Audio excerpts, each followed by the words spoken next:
बिस्मिल्लाहिर्रहमानिर्रहीम। अस्सलाम वालेकुम व्यूवर्स, उम्मीद है आप सब खैरियत से होंगे। आप सबको मैं यूट्यूब चैनल एवरीडे साइकोलॉजी में वेलकम करता हूं। हमने जो सीरीज स्टार्ट की thesis from A to G, इसमें हम आज स्टडी करेंगे how to describe measures in thesis. आगे बढ़ने से पहले चैनल को सब्सक्राइब कर लें और बेल आइकन को प्रेस कर लें ताकि आपको अपकमिंग वीडियोज़ मिलती रहें।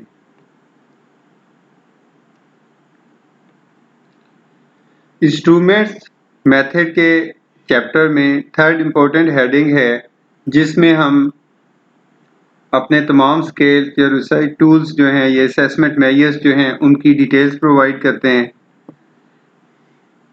रिपोर्टिंग इन APA 7 जो मेजर्स और इंस्ट्रूमेंट्स, ये जो हेडिंग है ये एक सब हेडिंग है जो लेवल 2 की है, यानी फ्लैश लेफ्ट। आप देख सकते हैं फ्लैश लेफ्ट है, बोल्ड है और टाइटल केस कैपिटलाइजेशन है और टाइम्स न्यू रोमन में है। और उसके अलावा इसका फ़ॉन्ट जो है, फ़ॉन्ट साइज जो है वो 12 है। फ़ॉन्ट इसका टाइम्स न्यू रोमन है और फ़ॉन्ट साइज इसका 12 है। और ये इसके बाद new paragraph begins from the next heading.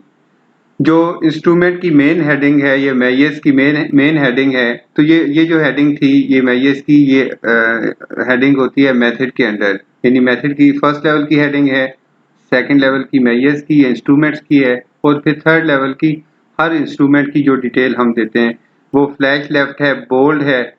Beneath measures, another level 3 subheading is used for each instrument: flash left, bold, italic, title case capitalization plus new paragraph begins on the next line। इसका font times new Roman है और font size 12 है। ये हम देख सकते हैं Myers के नीचे, ये सेकंड लेवल की हेडिंग है। ये आप देख सकते हैं मेथड फर्स्ट लेवल की हेडिंग है, इंस्ट्रूमेंट सेकंड लेवल, ये मेयर्स सेकंड लेवल की हेडिंग है। तो ये सेकंड लेवल की हेडिंग के नीचे थर्ड लेवल की हेडिंग है, स्केल का जो नेम होगा। और ये जो है बोल्ड है, टाइटल केस कैपिटलाइजेशन है, इटैलिक है और टाइम्स न्यू रोमन इसका फॉन्ट है, फॉन्ट साइज इसका 12 है और new paragraph begins from the next line. तो ये थर्ड लेवल की हेडिंग है जो कि हमारे थीसिस में होगी। फॉर्मली थर्ड लेवल की हेडिंग जो स्ट्रक्चर्ड हेडिंग्स हैं, उनमें आप देखें ऑपरेशनल डेफिनेशंस की सब हेडिंग्स और इंस्ट्रूमेंट्स की सब हेडिंग, ये थर्ड लेवल की हेडिंग्स होती हैं। इसके अलावा इंट्रोडक्शन में समटाइम्स बहुत सारी ऐसी हेडिंग्स आती हैं जो थर्ड लेवल की होती हैं। अब हम आगे देखते हैं important points to remember. Headings like measures and assessment measures are used as substitute of instruments. Instruments की जगह मेयर्स भी का वर्ड भी यूज करते हैं, असेसमेंट मेयर्स का भी। APA 7 के मैनुअल में इंस्ट्रूमेंट्स का वर्ड भी यूज किया हुआ है और मेयर्स का भी। Use separate heading to describe each instrument, या जैसे ये एक इंस्ट्रूमेंट था मेयर्स के अंडर, फर्स्ट इंस्ट्रूमेंट था, उसके लिए एक सेपरेट हेडिंग है। फिर सेकंड इंस्ट्रूमेंट के लिए, इस तरह से जितने इंस्ट्रूमेंट्स होंगे उन सब के लिए सेपरेट हेडिंग होगी। उसके बाद the instruments are presented in the sequence of variables given in the conceptual framework and operational definitions. Simple words में आपके कॉन्सेप्चुअल फ्रेमवर्क में जिस तरह से वेरिएबल्स जिस सीक्वेंस में मेंशन किए हुए होते हैं, या आपने जिस सीक्वेंस में जिस ऑर्डर में अपने इंडिपेंडेंट और डिपेंडेंट वेरिएबल की ऑपरेशनल डेफिनेशंस लिखी हैं, उसी ऑर्डर को आप मेंटेन करते हुए अपने इंस्ट्रूमेंट्स को डिस्क्राइब करते हैं। कुछ इंपॉर्टेंट इंफॉर्मेशन, ये 20 टाइप्स की इंपॉर्टेंट इंफॉर्मेशन और एक इसमें हेडिंग को मिला के आप देख सकते हैं जो इन्फॉर्मेशन हमें रिक्वायर्ड है किसी भी एक इंस्ट्रूमेंट को डिस्क्राइब करने के लिए। उसमें से स्केल नेम है, स्केल नेम फर्स्ट है, सेकंड डेवलप्ड बाय, यानी जो उसके ओरिजिनल के ऑथर थे। Urdu translated and validated bye, author name again लिखते हैं, authors and year, rational of the scale development, इसको क्यों डेवलप किया गया, सैंपल एंड एज, रेंज इसकी क्या स्पेसिफाई की गई जिन्होंने इसको डेवलप किया, नंबर ऑफ आइटम्स कितने हैं, नंबर ऑफ सबस्केल्स कितने हैं, नेम्स ऑफ सबस्केल्स क्या हैं, number of items in each subscale, items format positive और रिवर्स कोडेड आइटम्स हैं, सैंपल आइटम्स एटलीस्ट 2 आप इसमें मेंशन करते हैं, रेटिंग स्केल कितने पॉइंट का रेटिंग स्केल था, रिस्पांस कैटेगरीज क्या थी जैसे strongly, disagree, minimum maximum scores overall scale पे कितने हैं और minimum maximum score subscales पे कितने हैं, स्कोरिंग क्या है इसकी, लोअर हायर या कट ऑफ या दोनों पैटर्न यूज होते हैं इसमें, कौन से स्कोरिंग रिसर्च जो इसके ऑथर्स थे उन्होंने डिस्क्राइब की कि इसकी स्कोरिंग क्या होगी, रिलायबिलिटी ओरिजिनल और ट्रांसलेटेड स्केल्स दोनों की वैलिडिटी इसकी क्या इस्टेब्लिश की गई, और अगर पॉसिबिलिटी हो तो आप परमिशन लें from authors of original scale and authors of translated variant if a translated variant is used. तो ये वो इंफॉर्मेशन है जो हमें रिक्वायर्ड होती है जब हम किसी भी इंस्ट्रूमेंट की डिटेल्स लिखते हैं। अब हम वन बाई वन देखते हैं इसको कि क्या हमें ये सारी इंफॉर्मेशन यहाँ पे अवेलेबल है जब हम एक इंस्ट्रूमेंट की डिटेल्स लिखते हैं। सबसे पहले आप देख सकते हैं part 1 parts of instruments, part 1 heading level 2, measures की हेडिंग लेवल 2 है, और उसके बाद स्केल नेम की लेवल 3 की ये हेडिंग दे दी हमने।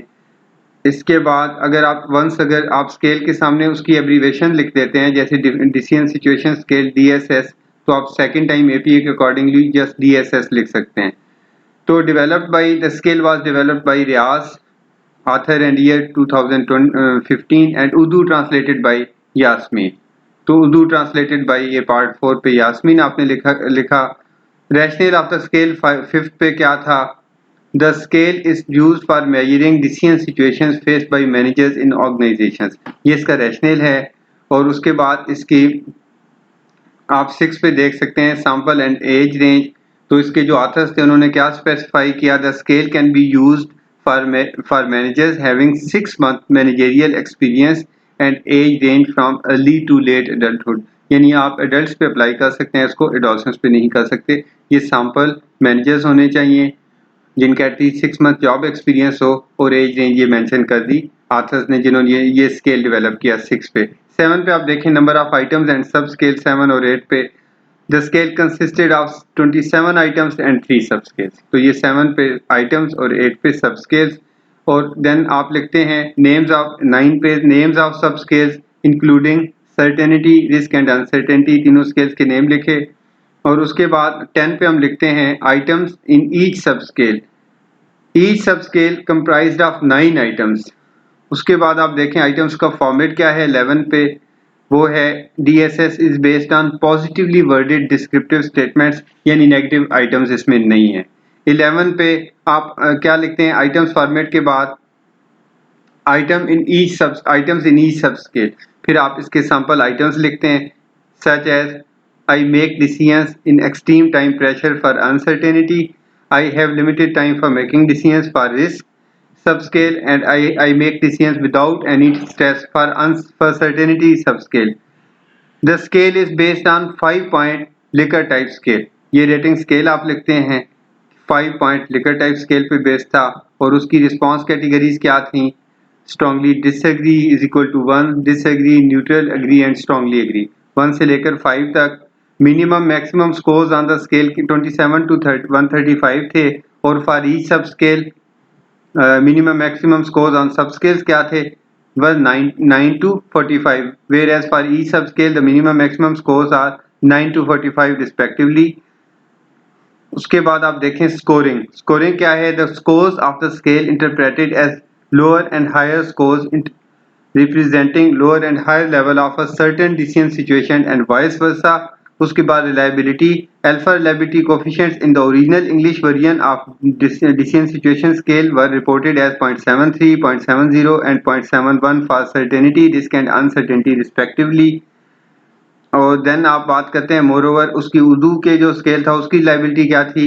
मोर ओवर उर्दू ट्रांसलेटेड की the alpha reliability coefficients in the Urdu translated version were reported as 0.74, 0.72 and 0.72 for certainty, risk and uncertainty respectively. Finally, validity 19 पे authors reported factorial, convergent and discriminant validity of the scale, permission of English scale, permission of Urdu scale. The scale was used in the present study on the basis of written permission from the authors of English and Urdu variant through email. तो ये वो तमाम information है जो हम जब अपने instruments को या स्केल्स को अपने थीसिस में डिस्क्राइब करते हैं, ये इंफॉर्मेशन उसमें इंक्लूड करते हैं। और ये 21 पॉइंट्स जो हैं आप ये पॉइंट्स और इसी सीक्वेंस में अपनी इंफॉर्मेशन को प्रेजेंट करें, और आप जो है कॉन्फिडेंट रहें कि अगर इंस्ट्रूमेंट से रिलेटेड कोई भी आपसे क्वेश्चन करेगा, आपका एक्सटर्नल एग्जामिनर तो आप उसको डिफेंड कर देंगे। It's sufficient information. इसमें जो एक और बात जो कि फॉर्मेटिंग से रिलेटेड है, जो याद रखने की है, वो ये है कि PH7 के अकॉर्डिंगली जो रिस्पॉन्स कैटेगरीज हैं वो जो हैं वो अपर केस लोअर केस में होंगी, यानी टाइटल केस कैपिटलाइजेशन भी होंगी और इटैलिक भी होंगी। जैसे strongly disagree, disagree, neutral agree and strongly agree, ये टाइटल केस कैपिटलाइजेशन यानी ईच फर्स्ट वर्ड कैपिटलाइज भी है और ये इटैलिक में भी हैं। उम्मीद है आपको इससे फ़ायदा होगा। अपना बहुत सा ख्याल रखिएगा। अल्लाह हाफिज़।